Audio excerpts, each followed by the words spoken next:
स्वागत है दोस्तों। आज की ये वीडियो क्लास रीतिकाल के वन लाइनर प्रश्नों पर आधारित है। आचार्य रामचंद्र शुक्ल जी ने रीतिकाल के परिचय के विषय में क्या कुछ कहा है, वो सारी बातें उनके कथनों के अनुसार ही वन लाइनर के रूप में हम यहाँ पे देखेंगे। तो शुरुआत करते हैं रीतिकाल की समय सीमा के बारे में। रीतिकाल की समय सीमा को आचार्य रामचंद्र शुक्ल जी ने संवत 1700 से संवत 1900 तक माना है, यानी 200 वर्षों का इतिहास रीतिकाल का उन्होंने माना हुआ है। संवत 1700 से संवत 1900। सन 1541 ईस्वी में कृपाराम थोड़ा बहुत रस निरूपण कर चुके थे। आचार्य रामचंद्र शुक्ल जी लिखते हैं, जब उत्तर मध्यकाल यानी रीतिकाल का परिचय देते हैं उस वक्त वे शुरुआत ही कृपाराम से करते हैं और कहते हैं कि 1541 में ही कृपाराम थोड़ा बहुत रस निरूपण जो है वो कर चुके थे और कुछ और लोग थे जो रीतिकाल के शुरुआती दौर की जो रचनाएं हैं वो लिख रहे थे। जैसे चरखारी के मोहनलाल मिश्र की रचना श्रृंगार सागर, ये श्रृंगार संबंधी रचना थी। तो ये मोहनलाल मिश्र जी की रचना है, ध्यान रखिएगा। शुक्ल जी की पुस्तक में उल्लेख है, तो कभी भी परीक्षाओं में पूछा जा सकता है, संभावना रहती है। एक अन्य कवि का जिक्र किया हुआ है उन्होंने, नरहर कवि के साथी कर्नेश का। तो कर्नेश का उन्होंने जो जिक्र किया हुआ है, उनकी कुछ रचनाओं के नाम दिया है। उन्होंने लिखा कि 3 अलंकार संबंधी ग्रंथ उनके मिले हैं। कौन कौन से? कर्णाभरण, भूपभूषण, श्रुतिभूषण। तो कर्नेश के 3 ग्रंथ जो मिले हैं उन तीनों के नाम आपको ध्यान रखना है। और शुक्ल जी ने लिखा कि ये अलंकार संबंधी ग्रंथ हैं। तो कर्नेश के जो तीनों ग्रंथ हैं वो अलंकार संबंधी हैं। रस निरूपण और अलंकार निरूपण का इस प्रकार सूत्रपात हो जाने पर केशवदास जी ने काव्य के सब अंग का निरूपण शास्त्रीय पद्धति पर किया। तो यहाँ पर आप देखेंगे कि कुछ रस निरूपण की बात कृपाराम कर चुके थे और बाकी कर्नेश ने अलंकार संबंधी बहुत सारे जो ग्रंथ 3 ग्रंथ लिखे हैं वो लिखे। तो रस निरूपण और अलंकार निरूपण की कुछ बातें हो चुकी थी, सूत्रपात हो चुका था। और केशवदास जी ने क्या किया कि कुछ और चीज़ों पर लिख करके सब अंग का निरूपण काव्य शास्त्रीय पद्धति पर किया, इसमें शुक्ल जी ने लिखा हुआ है। अब कुछ कथन शुक्ल जी के इस विषय में महत्वपूर्ण है, तो इसे ध्यान रखना चाहिए। वे लिखते हैं कि इसमें संदेह नहीं कि काव्य रीति का सम्यक समावेश पहले पहल आचार्य केशव ने ही किया, पर हिंदी में रीति ग्रंथों की अविरल और अखंडित परंपरा का प्रवाह केशव की कविप्रिया से प्रायः 50 वर्ष पीछे चला। पीछे चला माने बाद में चला। शुक्ल जी बाद के लिए पीछे का इस्तेमाल करते हैं, ठीक है। तो केशव की कविप्रिया से प्रायः 50 वर्ष पीछे चला और वह भी एक भिन्न आदर्श लेकर, केशव के आदर्श को लेकर नहीं।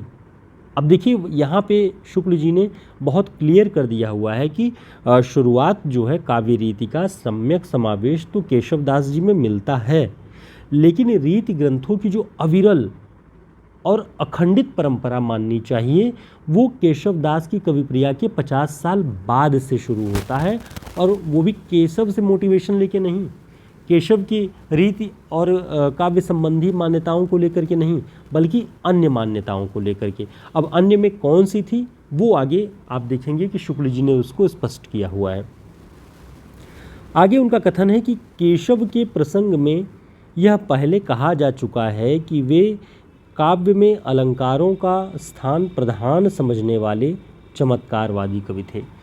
तो ये यहाँ से आपको बात ध्यान में रखनी है कि आचार्य रामचंद्र शुक्ल जी ने मूल रूप से केशव को चमत्कारवादी कवि कहा है, ठीक है, कि काव्य में अलंकारों का स्थान प्रधान समझने वाले चमत्कारवादी कवि थे।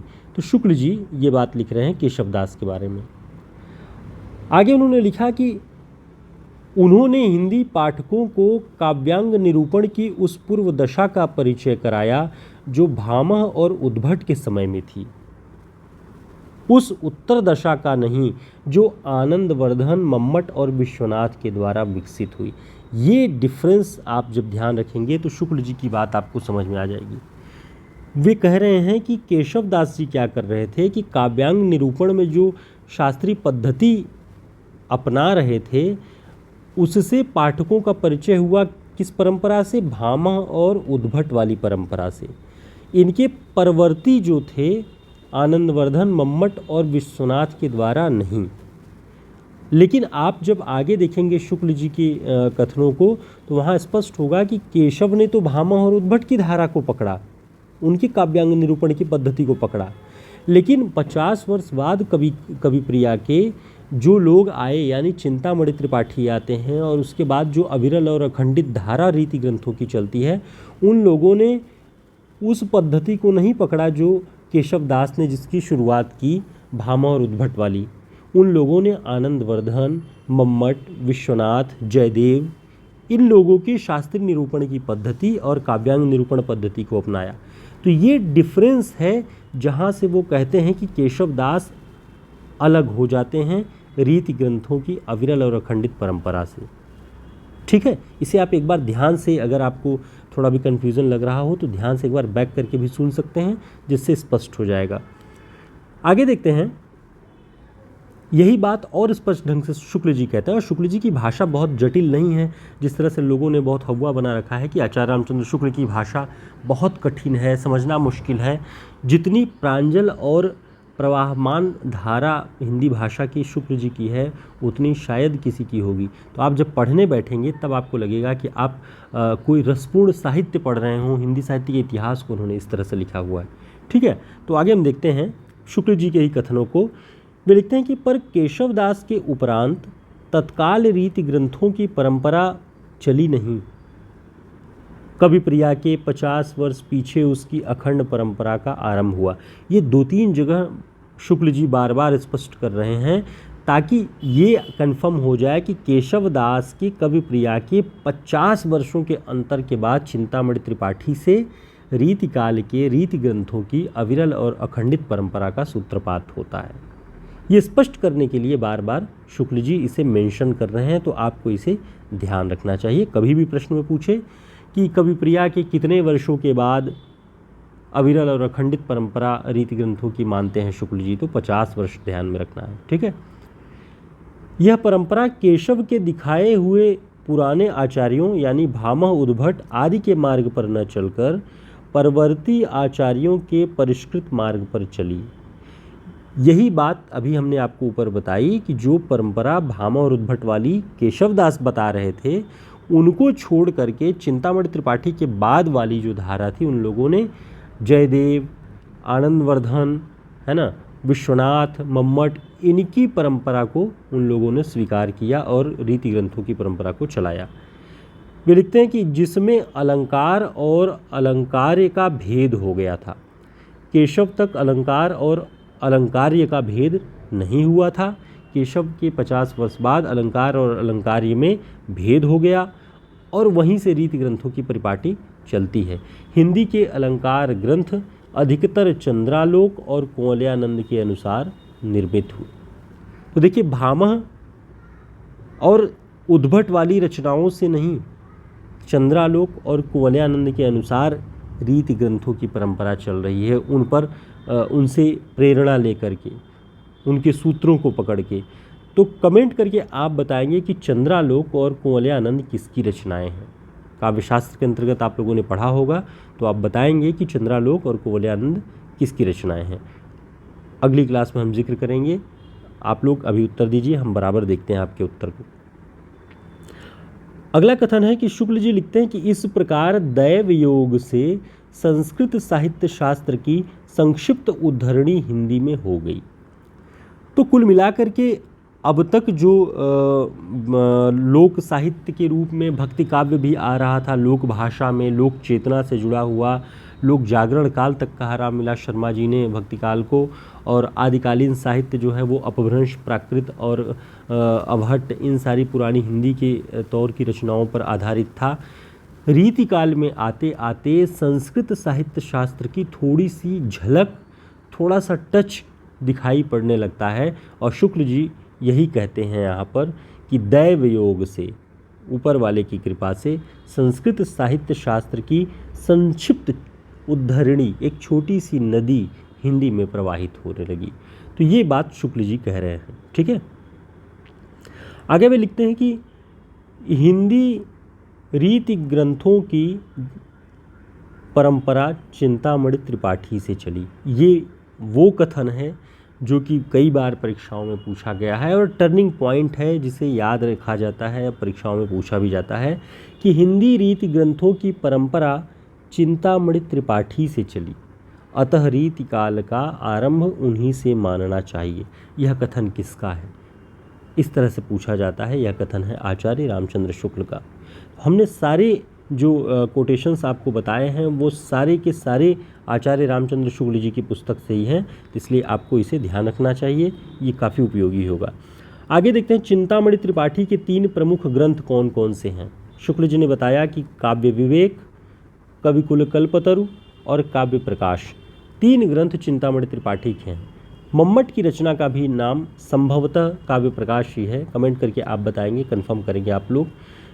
काव्य प्रकाश मम्मट जी की भी रचना है और चिंतामणि त्रिपाठी ने भी लिखी है। काव्य विवेक, कविकुल कल्पतरु और काव्य प्रकाश। कविकुल कंठाभरण शायद दुल्ह का है, उसे भी ध्यान रखिएगा इसी नाम के साथ, ठीक है। शुक्ल जी लिखते हैं कि आचार्यत्व के लिए जिस सूक्ष्म पर्यालोचन शक्ति की अपेक्षा होती है उसका विकास नहीं हुआ। अब देखिए, संस्कृत साहित्य शास्त्र से शिक्षा या प्रेरणा लेकर के उसके काव्यांग निरूपण की पद्धतियों को अपना के रीतिकाल के कवि रचना कर रहे थे, लेकिन यहाँ आकर के आचार्य कहलाना या कवि कहलाना किसी एक रचनाकार के लिए, कवि के लिए कठिन हो गया रीतिकाल में, क्योंकि शुक्ल जी ने बहुत सारी चीज़ें उसमें गिनाई हुई है कि एक में ऊपर के दोहे का आधा अंश कविता के बारे में है, दूसरा उसके लक्षणों के बारे में है। तो इस तरह से घाला मेला बहुत सारी चीज़ें हुई हैं। शब्दों को बहुत मनगढ़ंत बिहारी ने और देव ने और भूषण ने, शुक्ल जी ने लिखा कि शब्दों को बहुत ऊट का पटांग तोड़ मरोड़ करके इस्तेमाल किया। तो बहुत सारी चीज़ें मिलती हैं जिसमें हम आचार्यत्व की संज्ञा किसी को नहीं दे सकते हैं, क्योंकि आचार्यत्व के लिए जिस सूक्ष्म पर्यालोचन शक्ति की अपेक्षा होती है उसका विकास रीतिकाल में नहीं हुआ था, ये शुक्ल जी कह रहे हैं। अंत में रीतिकाल के परिचय के रूप में वे लिखते हुए कहते हैं कि यह सब लिखने का अभिप्राय यहाँ केवल इतना ही है कि यह न समझा जाए कि रीतिकाल के भीतर साहित्य शास्त्र पर गंभीर और विस्तृत विवेचन, नई नई बातों की उद्भावना होती रही है।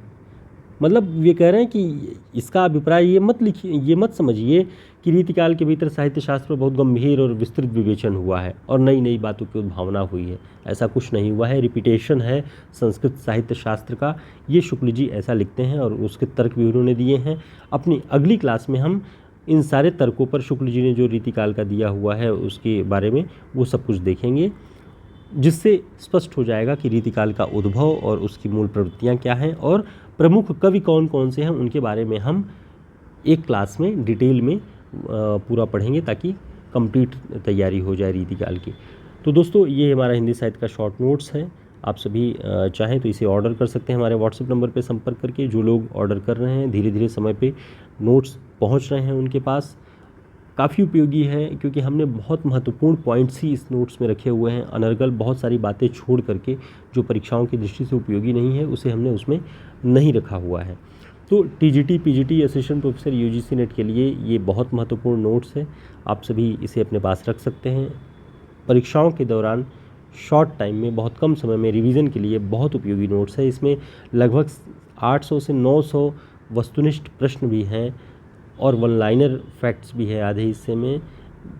व्याख्यात्मक ढंग से सब कुछ इसमें लिखा हुआ। फिर मिलेंगे एक नई क्लास में, तब तक के लिए नमस्कार, शुभकामनाएं।